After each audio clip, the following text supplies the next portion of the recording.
Glória ao Senhor. Amém, meu irmão. Bom dia para você. Alegria estar novamente com você na sua casa para podermos adorar ao nosso Deus e aprendermos de sua palavra. A pergunta é, com esse cântico que ouvimos agora, como está o seu coração? O seu coração está firme no Senhor? O seu coração está fortalecido no Senhor? Eu queria falar um pouco sobre isso nesta manhã e convido você a abrir a sua Bíblia, se assim você pode fazê-lo, a Tiago capítulo 5, versículo 17, apenas a parte A desse versículo e faremos um contexto dele no Antigo Testamento. Eu creio que será bênção para cada um de nós.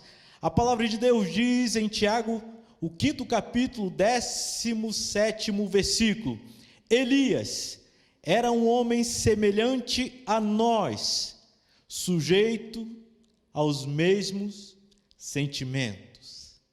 Amém. Eu queria perguntar como você tem se sentido neste tempo atual.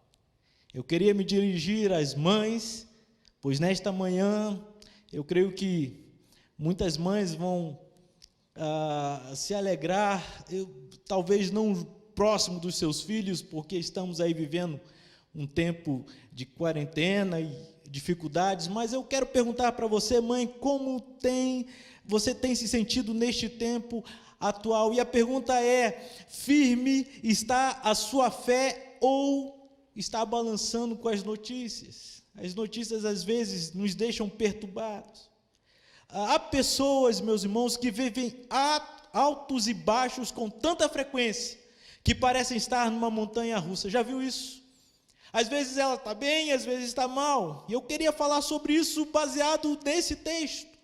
Quando nós vemos, meus irmãos, esse vai, sobe e desce, muita gente se perde. Eu queria fazer uma analogia com a montanha russa. A montanha russa, proveniente, por certo, da Rússia. É interessante nós vermos que no inverno as pessoas faziam passeios com carros presos uns aos outros, descendo as montanhas. Daí surgiu a montanha russa e essa brincadeira ficou tão forte, ficou tão notória que houve no ano de 1812 a primeira montanha russa de gravidade aconteceu. Quando nós vamos para 20 de janeiro de 1885, um americano chamado Lamarcus patenteou esse nome como montanha russa. É muito interessante nós vermos isso. Agora, como funciona este brinquedo, para que a gente venha fazer aqui, entrarmos nesse texto? A montanha russa, meu irmão, para que você venha entender, ela funciona com duas energias, a energia potencial e a energia cinética. É muito interessante nós vermos isso. A energia potencial é a energia armazenada que gera potência para exercer um trabalho.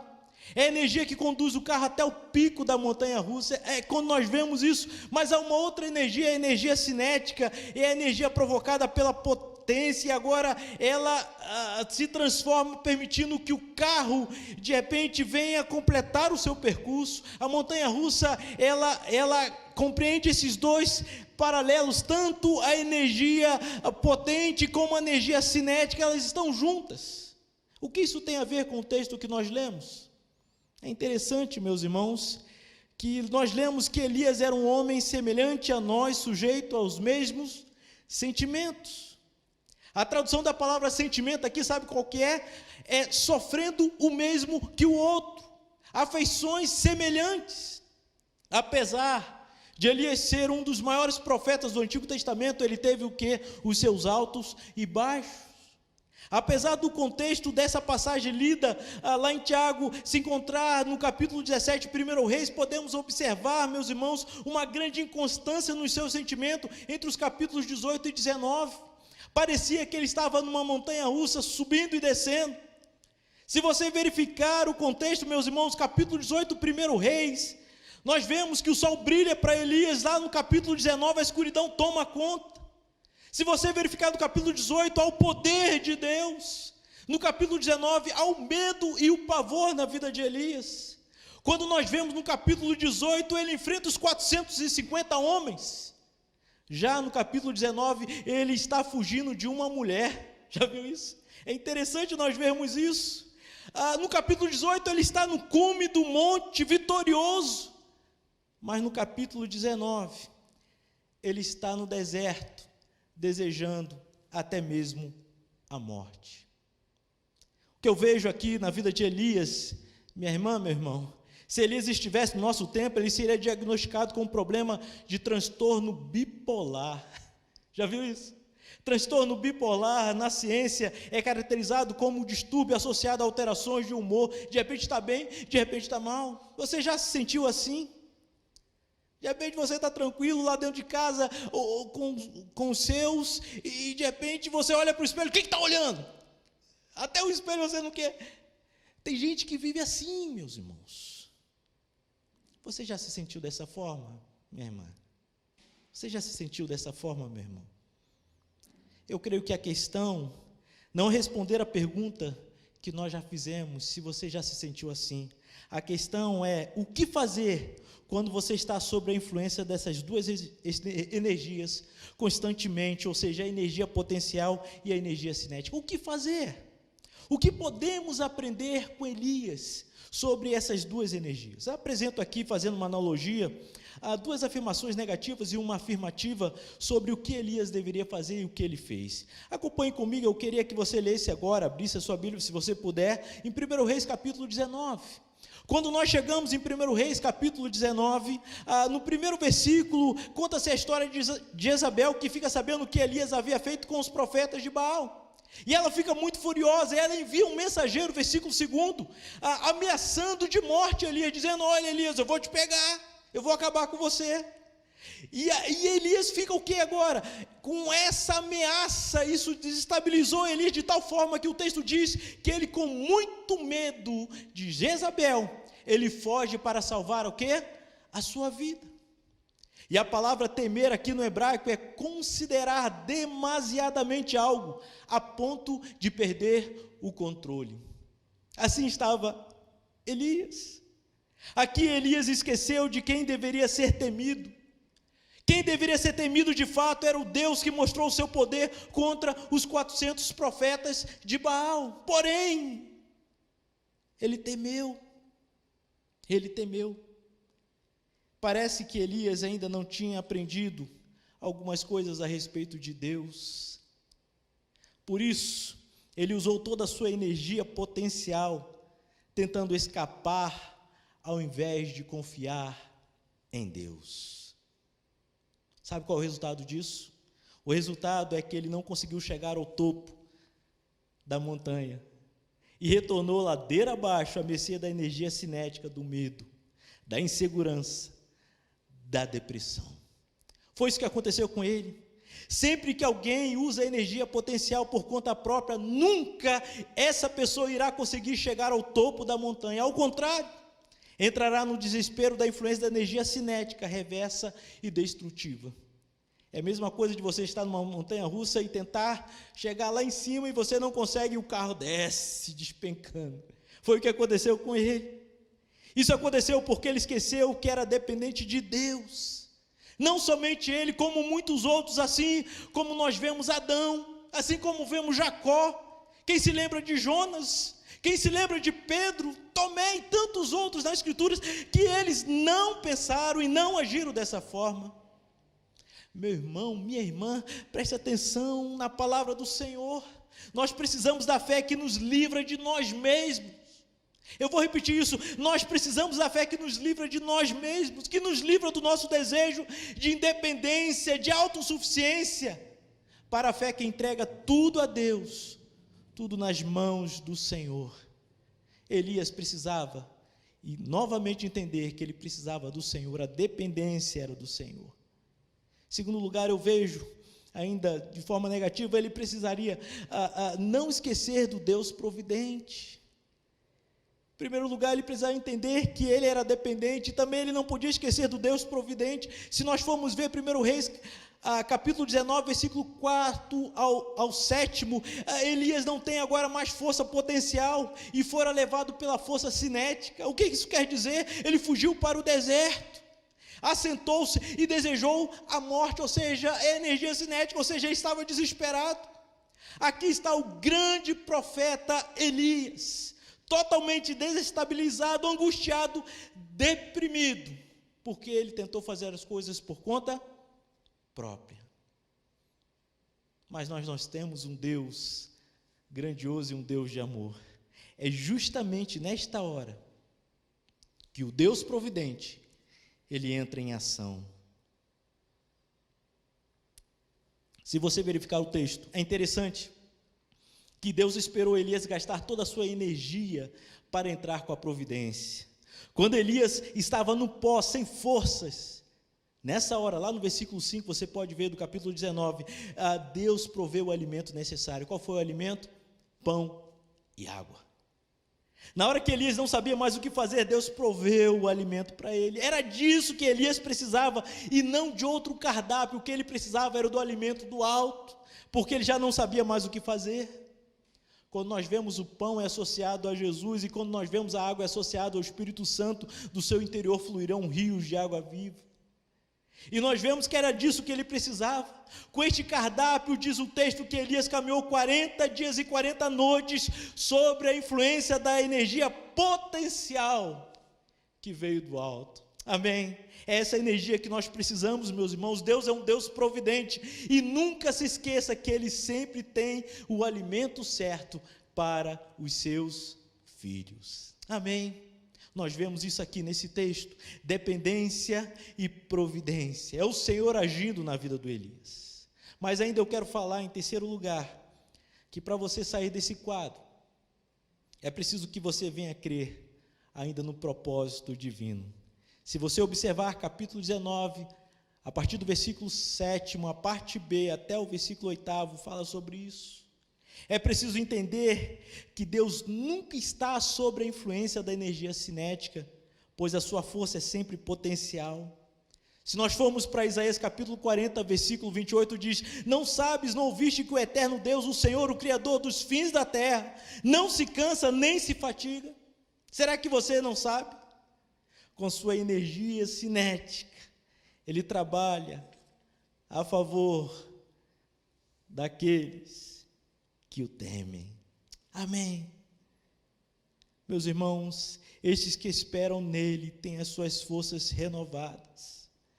Isaías capítulo 40, versículo 31 diz que eles sobem com asas como águias, correm e não se cansam, caminham e não se fatigam. Amém. Deus quer renovar as suas forças, meu irmão. Este Deus chegou para Elias e disse, no versículo 7, Elias, o teu caminho será sobremodo longo. Essa direção, meus irmãos, apontava para propósitos que Deus tinha ainda na vida de Elias. Elias, anteriormente, já não queria fazer mais nada, estava querendo a morte. Deus vai e alimenta Elias e diz: agora, Elias, eu quero dizer para você, eu te alimentei, porque ainda tem um grande caminho, tem um propósito que eu tenho na sua vida. Você está entendendo? Deus tem propósitos, meus irmãos, e o que nós vemos aqui é esse propósito de Deus se concretizando na vida dele. Ninguém pode viver sem propósito, todo mundo precisa ter um propósito para viver, e eu pergunto para você, minha irmã, meu irmão, será que você tem um propósito de vida? Ou será que você está à mercê aí das informações que estão sendo dadas? Deus quer que você venha descobrir o propósito dele na sua vida, amém? Isso fará diferença.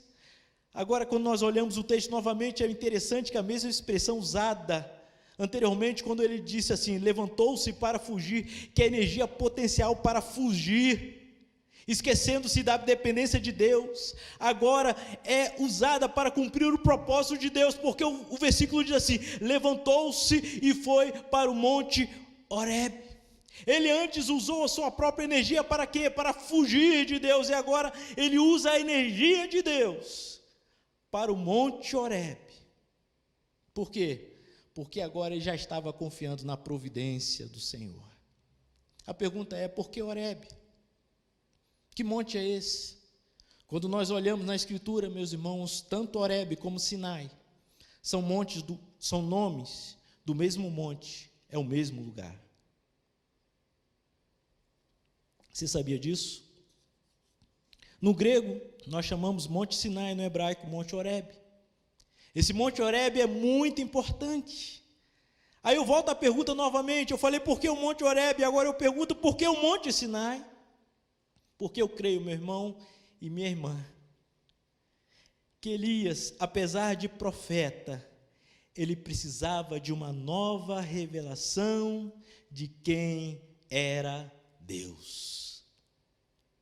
Nós precisamos, de vez em quando, meus irmãos, voltar para o Sinai. Amém?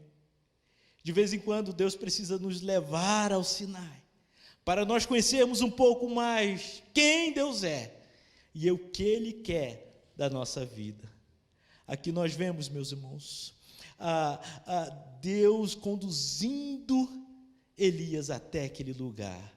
Se olharmos os versículos seguintes, há um diálogo de Deus com Elias, onde logo depois ele reconhece Deus de uma outra forma, como uma brisa suave. Naquele monte ele teve experiências com o Senhor. Naquele monte ele pensou que Deus estava num trovão, mas de repente uma brisa suave diz, agora está Deus. Deus se manifesta de tantas formas, quando nós nos refugiamos nele, quando nós voltamos para ele. É disso que nós estamos falando, meus irmãos. Aqui nós vemos esse diálogo, e essa brisa suave significa que Deus estava tratando com o seu interior. O que Elias precisava agora era de um aconchego, não é? Um carinho. Elias, o grande profeta de Deus, estava deprimido e agora Deus estava fazendo algo novo na vida dele. Deus sabe qual é a nossa necessidade. E é por isso que Deus se revela dessa forma. A providência de Deus tem um objetivo, que é nos levar de volta à sua palavra. Por isso que Deus lhe deu força e energia potencial para chegar no Monte Horebe, no Monte Sinai. No Sinai, Deus revelou a lei. No Sinai, Deus revelou a sua santidade. No Sinai, Deus revelou o seu propósito. Amém. Elias precisou ir até o monte de Deus para relembrar que era dependente dele, para relembrar do Deus providente, para crer que Deus é um Deus que age na história, que age na minha história, que age na sua história. A história dos seus servos sempre tem um propósito. Amém. Creia que Deus tem, minha irmã. Você que é mãe, talvez você esteja cansada. Creia que Deus tem um grande caminho para você ainda. Você está viva ainda porque Deus tem bênçãos para a sua vida. Creia que Deus tem um caminho para você, e não é uma pandemia que fará você perder o foco. Não perca o foco, continue batalhando. Estamos no Dia das Mães, talvez você esteja entristecido, faz tanto, talvez você diga assim, olha, eu faço tanto, mas parece que eu não saio do lugar.